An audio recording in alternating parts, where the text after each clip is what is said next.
Bismillahirrahmanirrahim. Assalamualaikum warahmatullahi wabarakatuh. Kembali lagi di channel Jurnal Horor. Masih bersama saya Mas Roms. Sebelum mulai membacakan ceritanya, untuk teman-teman yang menonton channel ini dan belum subscribe, jangan lupa untuk subscribe terlebih dahulu agar channel ini bisa lebih berkembang dan kami lebih bersemangat lagi untuk membuat konten dan cerita-cerita lainnya yang lebih menarik lagi di channel ini. Dan untuk teman-teman yang telah mendukung kami selama ini, kami ucapkan terima kasih sebanyak-banyaknya. Semoga kebaikan teman-teman dibalas berkali lipat oleh Allah Subhanahu wa Ta'ala. Langsung saja kita mulai ceritanya. Untuk cerita kali ini berjudul Raja Sinun. Hari itu juga dengan menggunakan pakaian seadanya, Bu Nuri pergi mengunjungi Pak Haji. Tapi aneh, tidak ada seorang pun di rumah beliau. Bu Nuri baru ingat jika selama 4 hari orang yang kerap dipanggil Pak Haji itu sedang pergi. Dengan gelisah Bu Nuri pun memutuskan untuk pulang. Tapi belum beberapa langkah Bu Nuri meninggalkan rumah itu, kepala Bu Nuri menoleh saat dia melihat burung milik Pak Haji yang dikurung dalam sangkar seperti melihat dirinya terus-menerus. Awalnya Bu Nuri berpikir kalau itu mungkin hanya perasaannya saja. Namun burung itu seperti benar-benar memperhatikannya.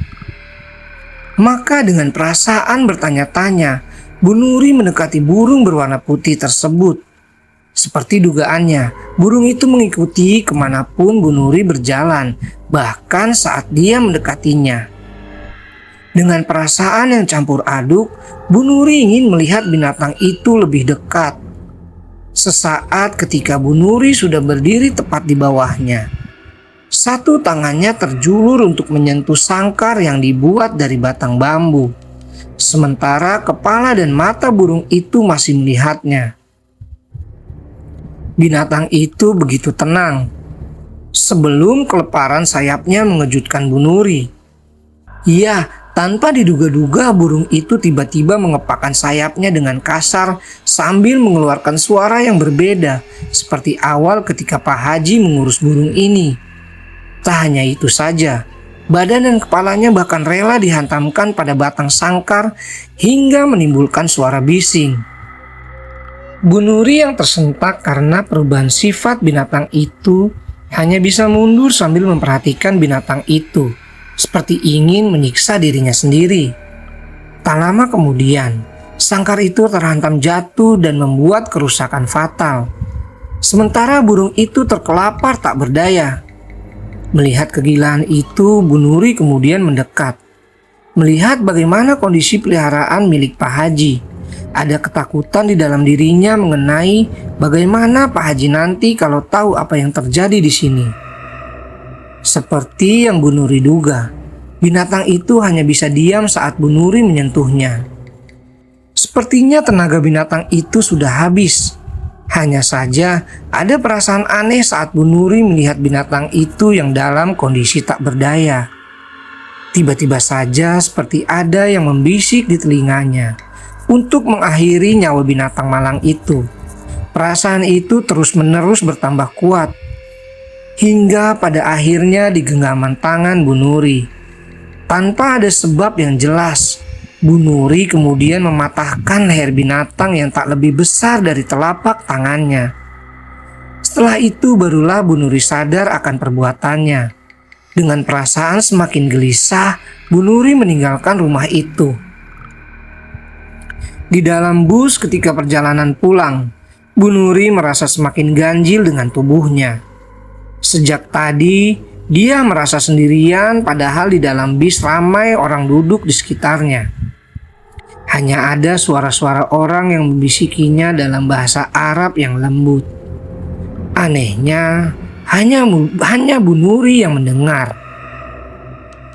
Di tengah kegelisahan itu, Bu Nuri baru menyadari kalau rupanya tak jauh dari tempat dia duduk ada seorang pria tua, seusia dengan bapaknya duduk sambil bersedekap.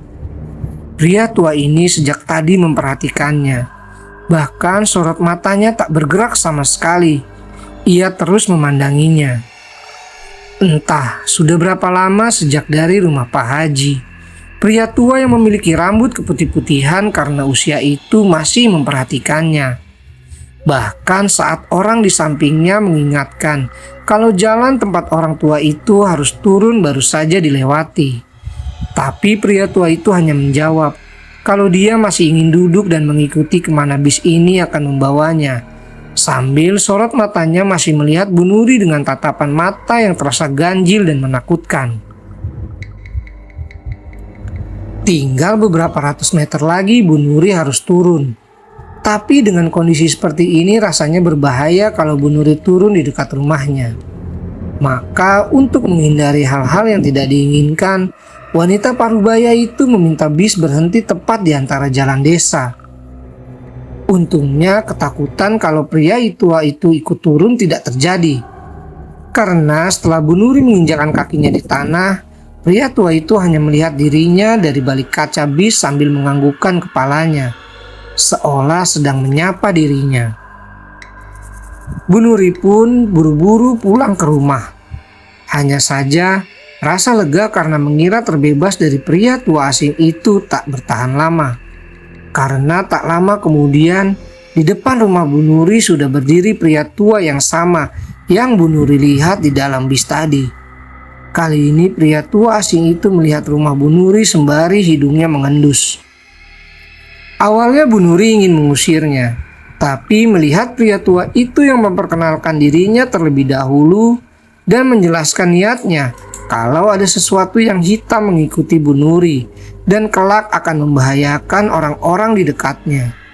Maka Bu Nuri pun terpaksa menyambut beliau sebagai tamu. Pria tua ini biasa dipanggil Wak Nas, tapi kebanyakan memanggilnya Abah Anas atau Mi Nas, paman. Rambutnya panjang dengan dominan uban putih, mengenakan pakaian putih kusam seperti pengemis. Saat berjalan ia dibantu tongkat kayu jati. Tidak ada yang istimewa dari orang ini kecuali sorot matanya yang tajam seperti seseorang yang pemarah. Hanya saja saat berbicara, rupanya beliau memiliki suara yang lembut, terkesan ramah. Hal inilah yang membuat Bu Nuri akhirnya mempersilahkan beliau masuk ke dalam rumah. Miknas meminta maaf kalau perlakuannya tadi terkesan tidak sopan dan membuat Bu Nuri ketakutan. Pun sikap nyelonong datang ke rumah juga. Bu Nuri hanya bisa meminta maaf juga, sudah menuduh yang tidak-tidak kepada orang tua itu. Setelah bicara panjang lebar, Miknas kemudian berkata, "Burung itu mati di tanganmu. Tapi yang punya burung itu mati bukan perkara dirimu. Jangan dipikirkan, aku hanya asal bicara saja." Bu Nuri tentu bingung mendengarnya. Selama bertamu di situ, Miknas tak menyentuh apapun yang disajikan. Bahkan ia menolak kopi untuk orang seusia dirinya. Ia hanya mau menerima air putih, itu pun hanya seteguk. Tak beberapa lama Miknas lalu berkata kalau rumah Bu Nuri ini lebih wingit dari dugaannya. Banyak sekali bebauan busuk yang membuat hidungnya tidak berhenti mengendus. Aroma kebencian, dendam, kemarahan berputar-putar di rumah ini, terutama sumber masalahnya di dalam kamar yang ditunjuk oleh Miknas. Sayangnya beliau tidak bisa membantu banyak karena risikonya besar. Beliau prihatin tapi tidak bisa menolong. Beliau sendiri sebenarnya sudah ditolak saat masuk rumah ini. Mendengar itu Bu Nuri menjadi semakin bingung. Lantas beliau bertanya, ada apa di rumah ini? Lagi-lagi Miknas tidak bisa mengatakannya, karena perkaranya ini bukan gaib biasa. Tapi Miknas memberikan bukti kalau kondisinya tidak baik-baik saja di rumah ini, padahal dia datang sebagai tamu. Tanpa diduga-duga oleh Bu Nuri, sikap Miknas kemudian terlihat aneh, di mana kepalanya tiba-tiba tergedek-gedek dengan sendirinya. Anehnya Miknas melakukan itu melotot. Sambil melotot, Miknas kemudian menahan kepalanya dengan kedua tangannya agar ia berhenti tergedek-gedek. Tak lama kemudian beliau tertawa. Bu Nuri semakin bingung melihat sikap orang tua ini. Barulah setelah itu Miknas memukul-mukul rahangnya dengan tangannya sendiri. "Kamu ingin tahu kan, Nak? Aku cuma bisa memberitahu sedikit. Semuanya ada urusannya dengan ini." Miknas memasukkan jari-jarinya ke dalam mulut, kemudian menarik paksa sesuatu di dalamnya. Iya, itu adalah sepotong gigi rahang. "Sinun," katanya. Miknas meletakkan potongan gigi itu di atas meja. Lalu beliau memberi petua agar Bu Nuri pindah saja, karena perkara ini bukan perkara yang bisa dihadapi oleh sembarang orang. Banyak korbannya, banyak yang menuntut balas. Setelah menjelaskan panjang lebar perihal nasib dan keadaan Bu Nuri kepada Miknas, barulah pria tua itu sedikit mengerti. Beliau kemudian berpesan kalau Sinun itu terlepas, apapun yang terjadi lebih baik menjauhi mara bahaya, yaitu Bu Nuri pindah dari tempat ini. Malam harinya, Bu Nuri terbangun dari tidurnya dengan kondisi kepala yang sangat sakit. Ia kemudian melihat kedua anaknya sedang tidur. Dengan hati-hati Bu Nuri melangkah turun lalu berjalan menuju ke kamar mandi. Waktu itu rumah sudah dalam kondisi yang sepi. Sambil menahan sakit, Bu Nuri masuk ke kamar mandi. Ia sempat membasuh wajahnya sambil melihat dirinya di dalam cermin. Saat itulah bagian di dalam mulutnya terasa begitu sakit. Bu Nuri lalu memasukkan jari jemarinya untuk memeriksa, hingga tanpa sadar ia mencabutnya dengan kasar. Sepotong gigi rahang berwarna putih dengan pangkal berlumuran darah. Anehnya, potongan gigi itu terlihat lebih besar dari biasanya. Bu Nuri meletakkan potongan gigi pada sisi bagian bak mandi sebelum berkumur untuk membuang darah yang tersisa. Setelahnya ia kembali bercermin.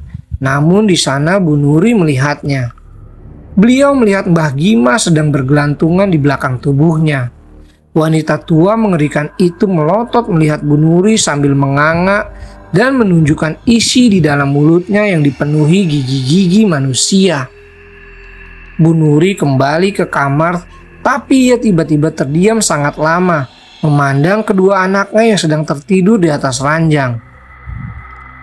Beliau pun lantas mendekati mereka, mengelus punggung dan kepala mereka lembut, sambil menciumi pipi mungil anak-anaknya.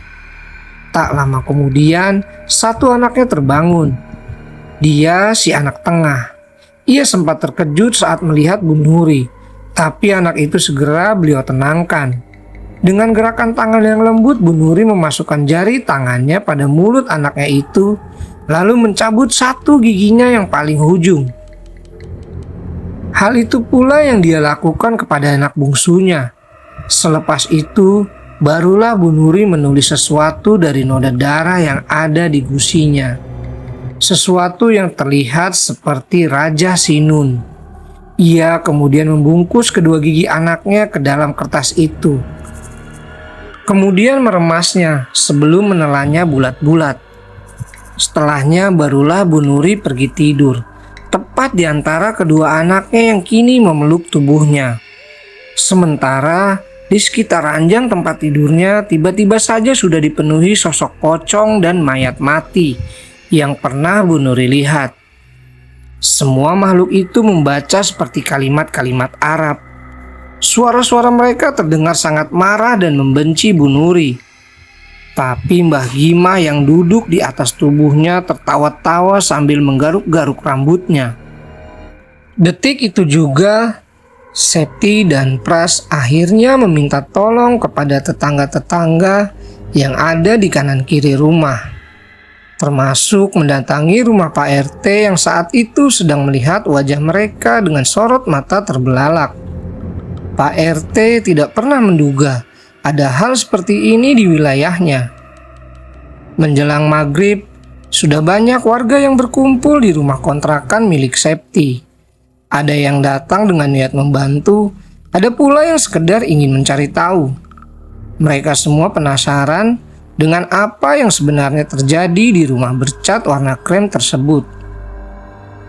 pun termasuk sampai mendatangkan si pemilik rumah, yaitu Bu Salikun, yang rupanya tidak tahu menahu perihal apa yang terjadi dengan Bu Nuri, selaku ibu handa dari Septi ini, yang kini hanya bisa terbaring di atas ranjang tanpa bisa merespon apapun. Akhirnya, sebagai pemecahan jalan keluar, Pak RT memutuskan hanya beberapa orang saja yang diizinkan untuk melihat atau mencari cara agar Bu Nuri yang saat ini matanya dalam kondisi terbuka lebar, melotot melihat ke langit-langit, bisa lepas dari bayang atau ranjang tempat tidur. Beberapa warga usul untuk mengangkat tubuh Bu Nuri, tapi kedua anak laki-lakinya yang ada di samping beliau seperti menempel satu sama lain. Hal ini tentu saja menyulitkan mereka semua. Bahkan banyak warga yang merasa kalau perkara ini tidak bisa diselesaikan dengan otot. Para tetua desa juga mengaku kalau ini merupakan kali pertama mereka melihat tragedi yang seperti ini. Karena meski mereka sudah lama tinggal di tempat ini, sebelumnya belum pernah terjadi kejadian yang sejanggal ini. Pak RT kemudian meminta bantuan beberapa warga agar dicarikan orang pintar, karena merasa ini sudah di luar kuasanya. Sementara si pemilik rumah, Bu Salikun, juga terlihat gelisah. Ekspresi pada wajahnya diselimuti kengerian saat melihat kondisi Bu Nuri yang nampak begitu menakutkan. Septi kemudian menceritakan semua yang dia tahu dan temukan kepada Pak RT dan Bu Salikun mengenai raja-raja yang tersembunyi di bawah anak tangga. Wajah Pak RT dan Bu Salikun nampak terkejut karena ia tidak tahu menahu dengan barang-barang tersebut. Ini sudah di luar kapasitasnya. Ada apa sebenarnya di rumah ini? Sementara Pras sudah beranjak pulang sejak tadi. Ia berniat memanggil kenalan orang yang mungkin bisa membantu Septi melewati masalah pelik ini. Akhirnya, untuk ketenangan dan agar tidak semakin banyak orang yang tahu masalah ini, Pak RT meminta warga yang tidak berkepentingan untuk pulang. Sementara beliau dan Bu Salikun juga para orang-orang yang sudah sepuh untuk tetap tinggal di sini melihat keadaan ke depannya. Sembari mengadakan pengajian mendadak yang saat itu digagas oleh salah satu sepuh desa. Disinilah terjadi sebuah keanehan lain, di mana di tengah pengajian yang khusyuk, sosok Ibu Nuri yang sejak tadi diam saja sembari memeluk kedua anaknya itu, tiba-tiba saja mulai ikut mengaji. Lebih khusyuk, lebih lantang, dan lebih lancar dari bacaan orang-orang yang sudah sepuh. Bahkan kepalanya melotot ke arah orang-orang yang kini melihat dirinya dengan ekspresi wajah ketakutan. "Semua orang bisa membaca kalau cuma begini," kata Bu Nuri. Hal ini tentu saja membuat beberapa orang mendadak menghentikan bacaannya. Mereka mulai ragu dan menolak untuk melanjutkan. Selain itu, tercium aroma bau pesing dan anyir darah yang begitu menyengat, membuat satu persatu orang yang ada di dalam rumah akhirnya beranjak keluar. Tepat pukul 9 malam, Pras akhirnya datang bersama dengan seorang laki-laki yang juga terlihat sepuh. Tubuhnya bungkuk namun nampak seperti orang yang soleh. Ia mengenakan pakaian serba berwarna putih dengan kain sorban terlilit di leher. Pras memanggil beliau dengan Jit atau kakek. Septi yang melihatnya segera membantu Pras menuntun Jit untuk masuk. Tapi anehnya Jit justru menolak Septi dengan lembut. Lalu tak lama kemudian Jit meminta agar diambilkan air putih oleh Septi. Katanya beliau sangat haus. Septi pun menuruti apa kata Jit.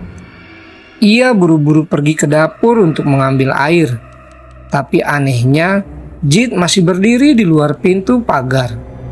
Seakan menolak dirinya sendiri untuk menginjakkan kaki di atas tanah yang ada di rumah ini. Septi pun menyerahkan gelas berisi air itu kepada Jit. Dan setelahnya, Kakek yang mungkin usianya sekitar 70 tahunan itu meminumnya sampai habis. Barulah kemudian orang tua itu mau dituntun bersama-sama masuk ke dalam rumah itu. Hal pertama yang beliau lakukan adalah meminta kepada Pak RT untuk mengantarkan sisa orang yang ada di dalam rumah ini keluar, kecuali Bu Salikun selaku si pemilik rumah. Bahkan Pras juga disuruh pergi keluar. Tidak ada yang tahu alasan kenapa Jit melakukan ini. Meskipun awalnya Pras merasa enggan dengan perintah Jit, namun pada akhirnya dia mau menuruti apa kata Jit kepada dirinya. Melihat suasana rumah ini benar-benar membuat tidak nyaman siapapun yang ada di dalamnya. Sekaligus menjaga aib kalau-kalau terjadi sesuatu di luar dugaan mereka. Setelah itu Jit baru berkata kepada Septi, "Nak, kamu ada sebuah kertas. Kalau ada, ambilkan. Kalau bisa sekalian sama ballpointnya." Septi yang tidak mengerti alasan Jit meminta itu segera melaksanakannya. Di sela-sela Septi mencari barang-barang yang diinginkan oleh Jit, orang tua yang terlihat seperti kakeknya itu kemudian memandang Bu Salikun dengan senyuman yang tulus, sembari berkata kepadanya dengan nada suara yang lembut, "Dunia manusia itu ada dua. Dunia ini sama dunia di akhirat. Jangan jahat-jahat, karena hati manusia itu lemah. Kalau sudah sakit hati akan melakukan apa saja untuk bisa membalas sakit hatinya." Meski tidak tahu apa maksud perkataan Jit kepada Bu Salikun, Septi terpaksa mendengarkan. Setelahnya, Septi menyerahkan benda-benda itu kepada beliau. Kemudian oleh Jit diberikan kepada Bu Salikun. "Tulis nama orang-orang yang pernah menyewa rumah ini. Tulis semuanya yang juga pernah meninggal di rumah ini." Septi sama sekali tidak mengerti maksud Jit kepada Bu Salikun. Bu Salikun awalnya melihat Jit dengan tatapan ganjil. Mungkin ia sama bingungnya. Kenapa ia harus menulis tiap nama orang yang pernah meninggal di rumah ini? Bu Salikun pun akhirnya mengangguk. Beliau kemudian menyingkir dari hadapan Jit untuk mencoba mengingat-ingat siapa saja yang pernah menyewa rumah ini dan meninggal di dalam rumah ini. Sementara Jit meminta Septi mengambilkan air di dalam baskom dengan kain yang bisa direndam.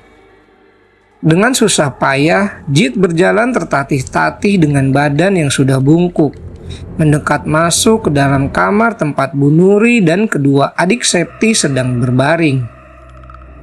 Septi pun berlari masuk sambil membawa baskom yang berisikan air dengan kain yang sudah direndam di dalamnya. Tapi alangkah terkejutnya Septi sewaktu beliau masuk, ia melihat ibunya, Bu Nuri, sedang duduk dengan rambut yang berantakan. Wajahnya melotot dan bagian gusi serta gigi-giginya berwarna kehitam-hitaman. Kesini nak, jangan takut. Ayo bawa adik-adikmu keluar dari sini." Septi tentu saja terkejut. Kedua adiknya yang tadi coba diselamatkan oleh 6 orang dewasa bisa ditarik dengan mudah dan lembut oleh Jit, seperti tidak ada halangan sama sekali. Septi pun menurut. Ia segera letakkan baskom di bawah kaki Jit yang sedang bertasbih. Sementara di samping ranjang, Bu Nuri terus-menerus melotot melihat ke arah Jit dan Septi berulang-ulang kali. Terdengar juga suara menggeram yang menakutkan yang berasal dari tenggorokan ibunya. Septi pun dengan cepat menggendong dan menarik adiknya satu persatu dari atas ranjang. Tapi mereka masih dalam kondisi tidak sadar. Jit kemudian meminta Septi agar menutup pintu kamar sekaligus memanggil Pras agar membantu menggendong adik-adik Septi untuk dipindahkan sementara ke dalam kamar miliknya. Lalu terakhir, Jit meminta kertas yang ada di tangan Bu Salikun. Septi menuruti dan melakukan setiap apa yang diperintahkan oleh Jit. Bu Salikun pun ikut masuk ke dalam kamar tersebut. Septi kemudian menutupnya perlahan-lahan. Saat tiba-tiba saja terdengar suara jeritan yang memekikkan telinga dari dalam kamar. Hal ini membuat Septi tersentak dari tempatnya. Entah apa yang terjadi di dalam sana. Tangan dan kaki Septi tiba-tiba mendadak menjadi lebih dingin dan anyep. Bahkan bulu kuduk di belakang lehernya ikut berdiri. Rasanya belum pernah Septi merasakan sesuatu yang seperti ini. Cukup lama waktu Jit dan Bu Salikun berada di dalam kamar itu. Sementara Septi dan Pras dan beberapa warga yang juga Pak RT hanya bisa membantu seadanya. Bibir kedua adik Septi berwarna kebiru-biruan dan beberapa kali mereka seperti mengigau memanggil-manggil nama Bu Nuri. Barulah sekitar jam 10 malam, pintu itu akhirnya terbuka. Wajah Bu Salikun nampak pucat pasi, sementara Jit terlihat kelelahan setengah mati. Tapi anehnya, Bu Nuri masih duduk sambil melotot ke arah mereka. Septi bertanya-tanya bagaimanakah nasib ibunya. Jit kemudian duduk di atas kursi, meminta Pras dan Pak RT agar memanggil seseorang untuk mengatakan kebenaran apa yang sebenarnya terjadi di dalam rumah ini dan bagaimana cara menyingkirkannya. Karena sejak tadi jin yang mendiami tubuh Bu Nuri menolak untuk pergi dan sudah terlalu suka untuk tinggal di tempat ini. Kecuali sinun merah yang menjadi pengikat sukma dan dendamnya ditemukan dan diangkat dari tempat tersebut. Septi lalu bertanya, di mana benda itu berada? Jit lalu menoleh pada Bu Salikun. Jit nampak terengah-engah menjabarkan akar masalahnya. Tapi tetap saja, hanya sebagian dari mereka yang mengerti tentang apa yang disampaikan oleh Jit. Tidak ada yang tahu maksud dari Raja Merah dan maksud dari dendam ini. Jit kemudian menyederhanakan penjelasannya. Mereka harus cepat-cepat menemukan medium pengikatnya. Kalau sampai terlambat, Bu Salikun bisa saja tidak bisa ditolong lagi, seperti penghuni-penghuni sebelumnya. Septi yang mendengar itu tentu saja terkejut. Jit lalu melihat kertas yang tadi ditulis oleh Bu Salikun. Di sana Jit menunjukkannya kepada Septi rupanya. Sebelum mereka ada sebuah keluarga yang sudah meninggal terlebih dahulu. Nama beliau adalah Mbah Gimah. Tapi sebelum Mbah Gimah, ada keluarga lain juga yang meninggal. Semua orang ini memiliki kesamaan. Tak hanya itu saja, pola dan kasusnya juga sama persis. Itu artinya ini bukanlah kebetulan semata, melainkan memang ada sesuatu yang sangat hitam hidup di dalam rumah ini. Kembali ke kasus kematian lain. Nama wanita itu adalah Mbak Sartik, seorang ibu dengan satu anak. Jit lalu bertanya kepada Bu Salikun, apa ini sudah semua orang yang pernah meninggal di rumah ini? Bu Salikun mengangguk, diikuti jawaban kalau itu sudah semua tapi hanya sepengingatnya.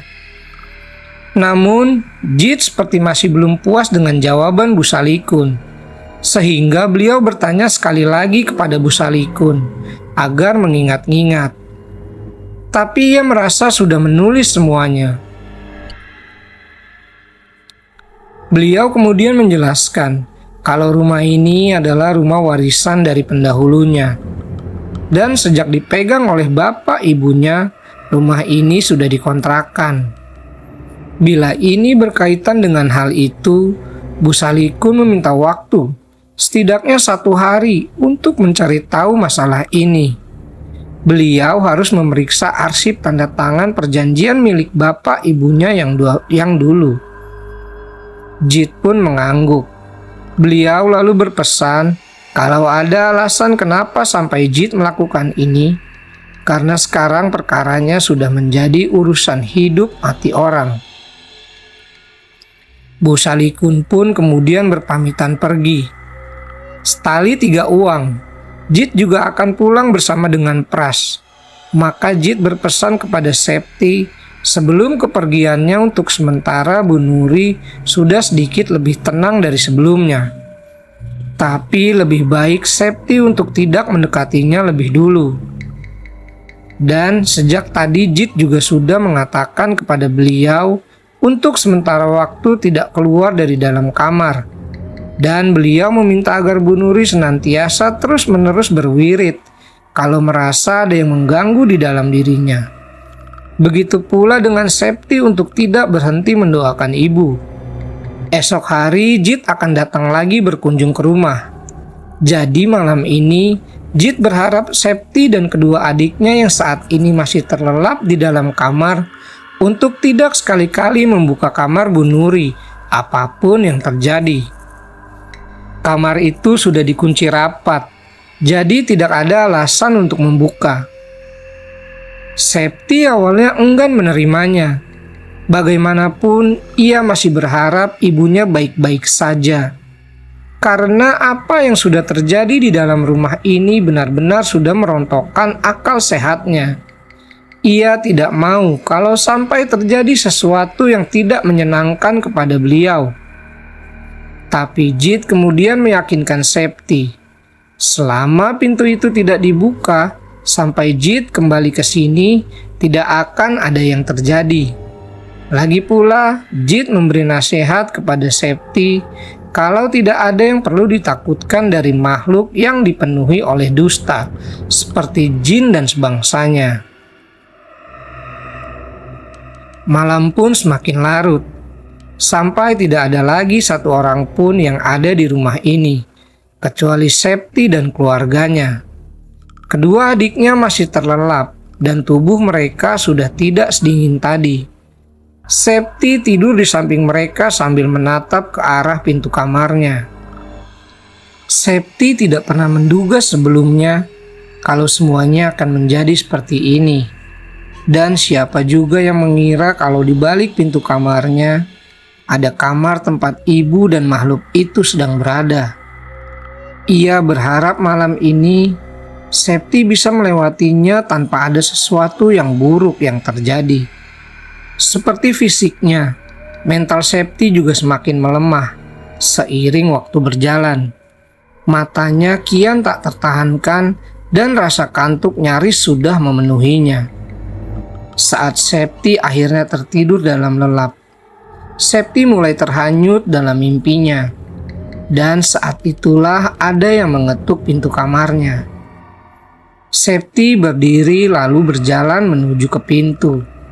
Ia kemudian berdiri di sana dan tak lama kemudian suara itu memanggil dirinya. "Nak, kamu percaya sama ibu kan? Jangan dilanjutkan ya nak." Septi yang mendengarnya lalu berkata, "Iya mbah, besok kami akan pergi dari badan ibuku." Dan setelahnya Septi pergi ke tempat tidur, tak lagi memperdulikan ketukan pada pintu kamarnya sepanjang malam itu. Pada pagi harinya Septi terbangun dengan setengah sadar. Semalam ia bermimpi lagi. Tapi mimpinya kali ini berbeda.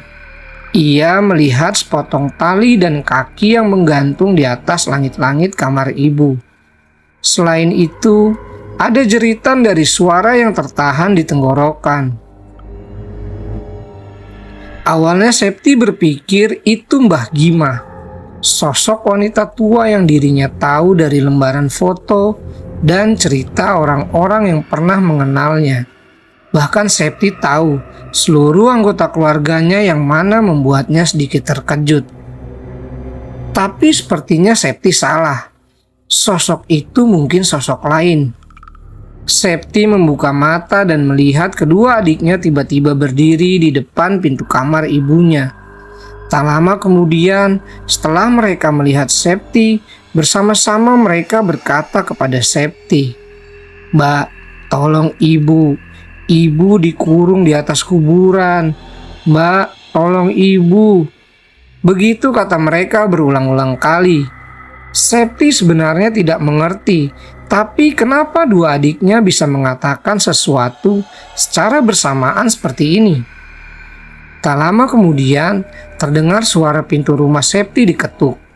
Septi pun datang untuk melihat siapa tamu yang datang berkunjung. Rupanya tamu yang datang berkunjung ke rumah Septi adalah Nyai Siti. Hal ini tentu saja mengundang tanya, apa yang wanita ini inginkan di rumahnya.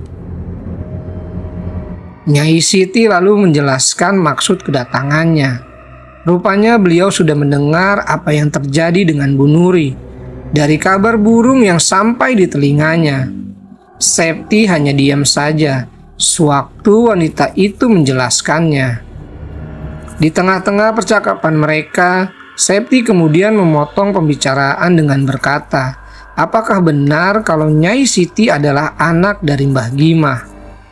Mendengar itu, Nyai Siti awalnya nampak terkejut. Sampai akhirnya ia menjelaskan siapa dirinya yang sebenarnya kepada Septi. Nyai Siti pun meminta izin kepada Septi untuk menjelaskan semuanya dari awal. Rupanya, keluarga Nyai Siti adalah keluarga yang sebelumnya tinggal di rumah ini sebelum keluarga Septi datang. Tapi ada sesuatu yang tidak banyak orang tahu perihal apa yang keluarga Nyai Siti lakukan. Sewaktu mereka masih tinggal di rumah ini, beliau menjadikan Mbah Gimah sebagai pembuat rajah untuk mereka-mereka yang datang dan membutuhkan bantuannya. Semua pekerjaan ini ditukar dengan sejumlah mahar dalam bentuk uang dan harta berharga seperti emas dan sejenisnya. Septi pun terkejut ketika mendengarnya. Bagaimana bisa Nyai Siti melakukan hal yang seperti itu? Tapi Nyai Siti belum selesai menceritakan semuanya. Awalnya, keluarga Nyai Siti sama seperti keluarga Septi yang tinggal di rumah ini, layaknya seperti keluarga biasa pada umumnya. Tetapi lambat laun mulai ada kejadian yang aneh di rumah ini. Hanya saja Nyai Siti dan keluarga yang lain tidak terlalu memperdulikan hal itu. Hal-hal aneh itu seperti sering mendengar suara tertawa dan langkah kaki anak-anak kecil. Kemudian suara-suara orang yang sedang mengaji. Tapi dari semua keanehan-keanehan itu, ada sesuatu yang terjadi dengan ibunya, yaitu Mbah Gimah. Katanya dia ditemui oleh seorang perempuan yang konon kabarnya bisa membuat sesuatu seperti jimat. Dan jimatnya ini memiliki keunggulan yang pasti akan mendatangkan rezeki untuk anaknya. Singkatnya, Mbah Gimah pun mau dan menuruti kata wanita itu yang selalu muncul di dalam mimpi beliau. Dan mulai sejak saat itu, Mbah Gimah mulai bersikap aneh. Beliau menjadi lebih suka menyendiri di dalam kamarnya dan tidak pernah mau keluar lagi meskipun sudah dipaksa Nyai Siti. Kamar itu sendiri adalah kamar yang sama dengan kamar yang saat ini dipakai oleh Ibu Nuri sekarang. Di kamar itu, Mbah Gimah menghabiskan sebagian besar waktunya mengurung diri di dalam sana, mulai dari makan, minum, dan lain-lain. Bahkan pernah 3 hari Mbah Gimah tidak mau keluar dari dalam kamar tersebut, termasuk buang air kecil dan besar di dalam kamar itu. Keluarga pun akhirnya mulai tidak tahan dengan sikap Mbah Gimah. Nyai Siti dan suaminya mulai meruat Mbah Gimah sampai membawanya ke Habib-Habib untuk disembuhkan. Tapi kemudian bukannya sembuh, Mbah Gimah semakin menjadi-jadi. Beliau makin terlihat tidak waras. Ia mulai sering menjambaki rambutnya sampai menarik paksa gigi-giginya hingga mengalirkan darah dari dalam mulutnya. Anehnya, dia melakukan semua itu diikuti suara tertawa terbahak-bahak seperti orang yang sudah sinting. Bahkan pernah suatu malam, Mbah Gima mengetuk pintu kamar Nyai Siti lalu melotot ke arahnya. Wanita itu kemudian berbisik kalau rumah tangga Nyai Siti akan hancur sebentar lagi. Dan hal itu dilakukan karena ada yang tidak suka dengan keluarga mereka. Saat Nyai Siti bertanya siapa yang tidak suka dengan rumah tangganya, Mbah Gima kemudian menyeringai dan menunjuk dirinya sendiri sambil berjalan kembali ke kamarnya sembari tertawa histeris. Nyai Siti pun ketakutan dengan sikap ganjil ibunya ini. Benar saja, hubungan suami istri Nyai Siti dan suaminya semakin bertambah runyam. Singkatnya, suaminya akhirnya menggugat cerai dan membawa kabur semua anak-anaknya. Nyai Siti mulai kebingungan. Ia pun mulai menjadi gila perlahan-lahan. Karena tanpa suami dan anak-anaknya, apa yang bisa dia lakukan untuk tetap bertahan hidup? Saat itulah Mbah Gima kemudian datang. Beliau kemudian menunjukkan selembar kertas berisi rajah. Mbah Gima kemudian berkata kepada Nyai Siti untuk memberikan kertas ini ke penjual yang ada di perempatan jalan. Nyai Siti yang waktu itu masih belum tahu apa guna benda itu, menuruti kata-kata ibunya ini. Dan semenjak saat itu, banyak orang-orang baru yang minta dibuatkan rajah. Ada yang minta agar dagangannya laris, untuk merebut suami orang, untuk kekayaan atau menyingkirkan pesaing, dan lain-lainnya. Setiap raja memiliki guna yang berbeda-beda. Hanya pembuatnya yang tahu guna raja tersebut. Dan begitulah awal dari uang-uang dan harta Bu Siti yang mulai menumpuk. Bahkan orang-orang baru yang datang kepadanya semakin banyak.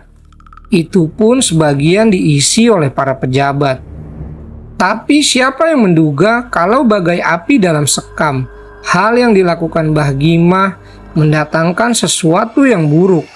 Dimulai dengan kesehatan Mbah Gima yang semakin melemah. Beliau juga mulai sering meracau sendirian. Kadang ia memuntahkan darah di atas kasur dan bekas darahnya tidak boleh dibersihkan oleh siapapun. Lalu rontokan rambutnya juga tidak boleh diambil. Aroma kamar itu pun semakin mengerikan. Bahkan ketika Nyai Siti melewati depan pintu kamarnya saja membuat begidik ngeri. Pada suatu hari, keadaan rumah kontrakan ini semakin menakutkan. Setiap malam Nyai Siti mulai mendengar suara orang-orang meminta tolong. Ada pula yang mengetok-ngetok pintunya secara serampangan.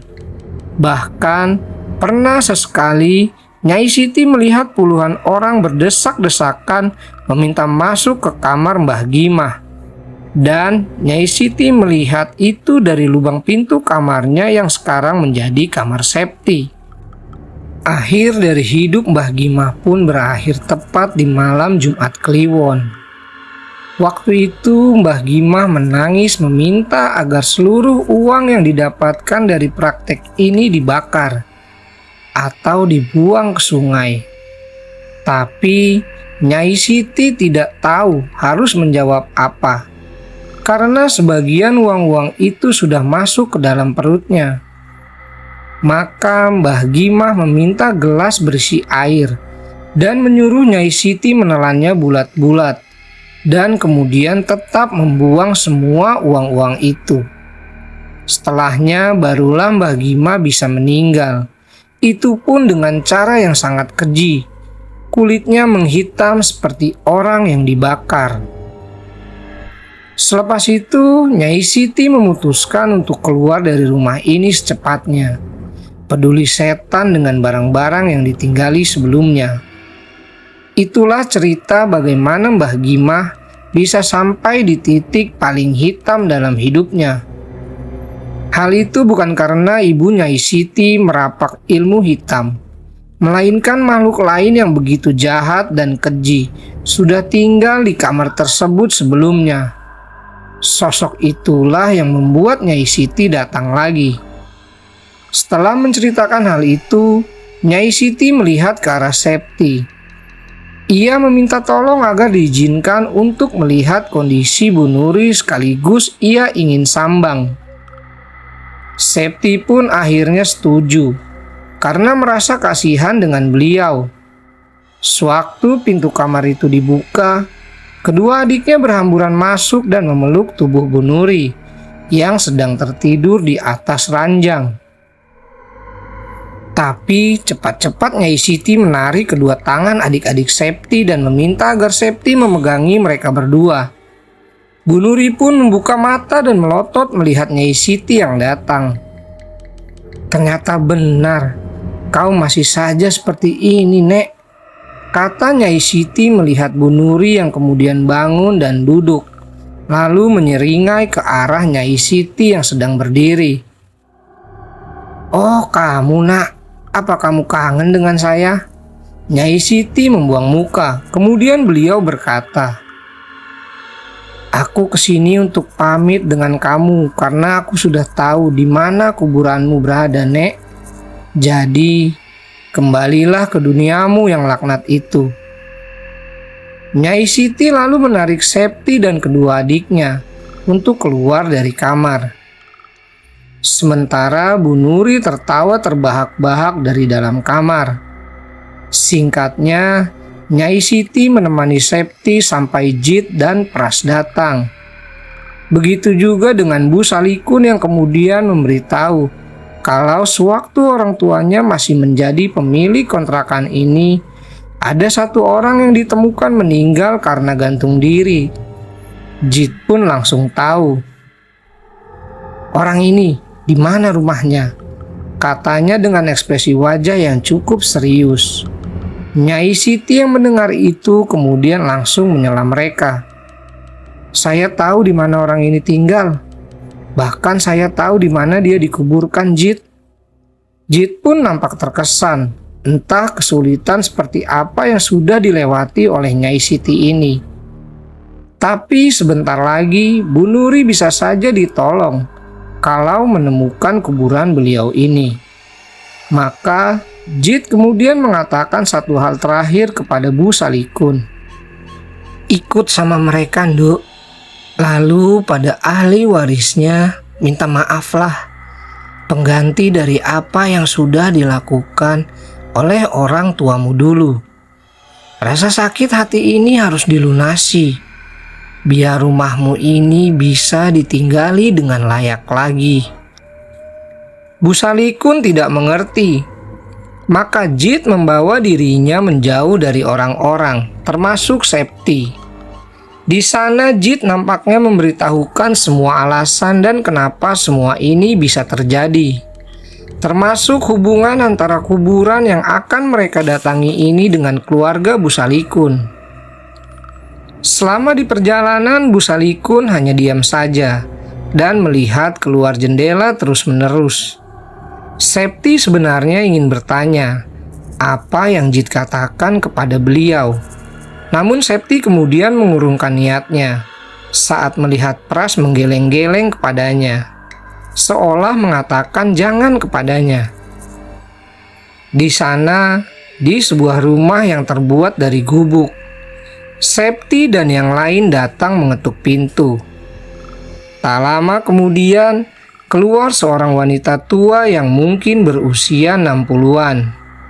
Bu Salikun kemudian menanyakan apakah Simbah memiliki hubungan dengan nama almarhumah. Wanita tua itu mengangguk dan berkata kalau nama yang disebut oleh Bu Salikun adalah ibunya sendiri. Namun wajah wanita tua itu sempat menunduk karena tahu kalau ibunya meninggal dengan cara yang tidak baik.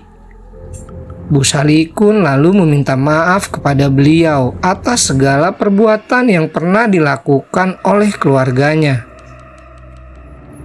Bu Salikun tahu semua ini karena Jit sudah memberitahunya.